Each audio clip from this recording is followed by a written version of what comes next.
Watching 48 Fastcast. All right, y'all, time right now, 7:01. We are starting out pretty gloomy, muggy, foggy this morning, and some rain also pushing in right now. Yeah, not the prettiest Friday to start as well, but the weekend, of course, Jeff, like you mentioned, looks like it's going to be pretty nice. It does, but for now, you get an adverse morning commute, you get an adverse weather morning commute. Everybody gets a tough drive into work until it gets better, like Jonathan said. But right now, showers and a little fog and just a really gloomy, non-November-like feel outside.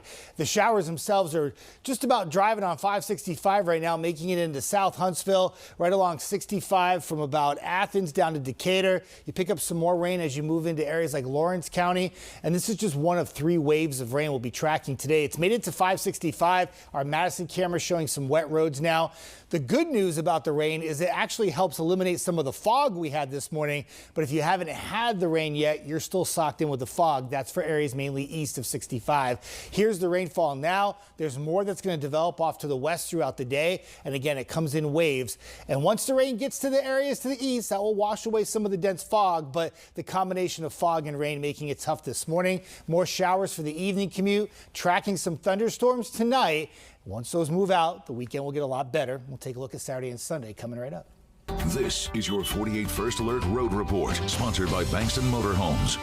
All right, we still have that crash on 565 westbound here at Oakwood Avenue. It does appear to be getting worse and worse. That backup all the way up Chapman Mountain, past it as well. So just be aware if you're going westbound down the mountain there, you will run into a pretty significant snag.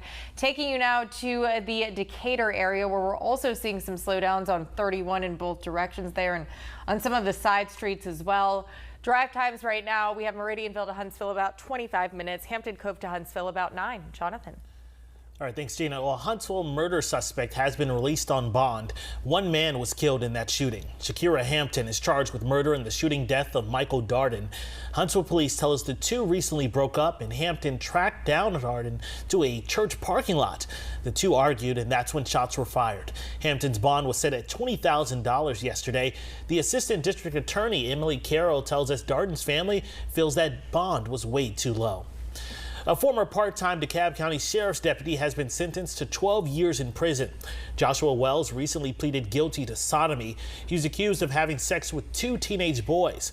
Wells also had to register as a sex offender and have no contact with the victims. A Huntsville man is facing a minimum of 10 years in prison in connection to an illegal AI operation. The Department of Justice says he was sending AI technology to China. Brian Raymond and 4 others are charged with conspiracy to illegally export graphic processing units.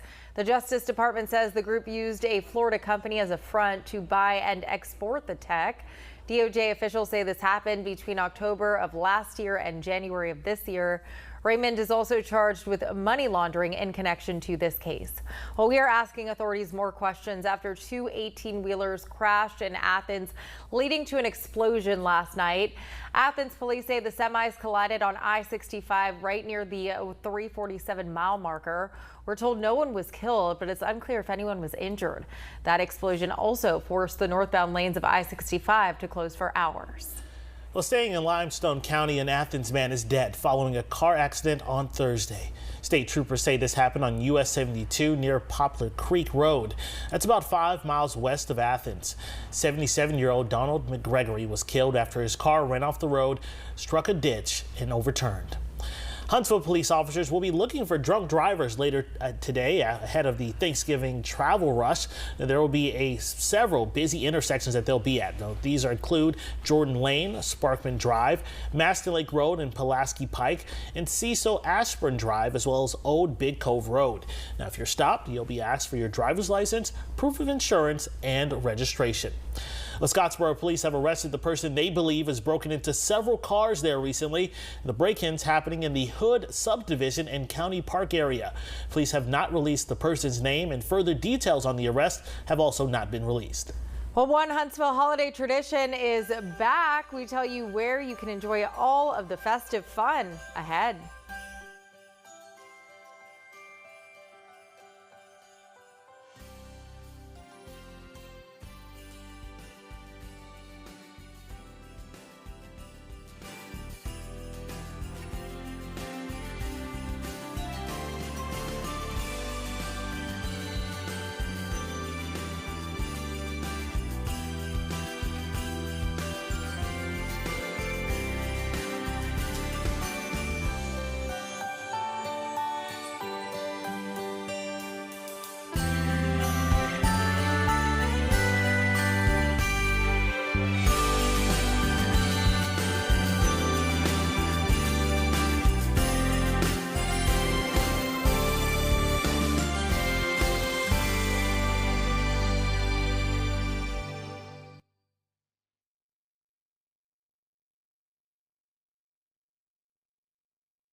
Well, beloved Huntsville holiday tradition is back and better than before. Yeah, Skating in the Park is back for its 14th year, and we have everything you need to know about this upcoming season. So it opens today and runs through January 4th. Tickets are $15 for those 10 and up and $5 for those 9 and under.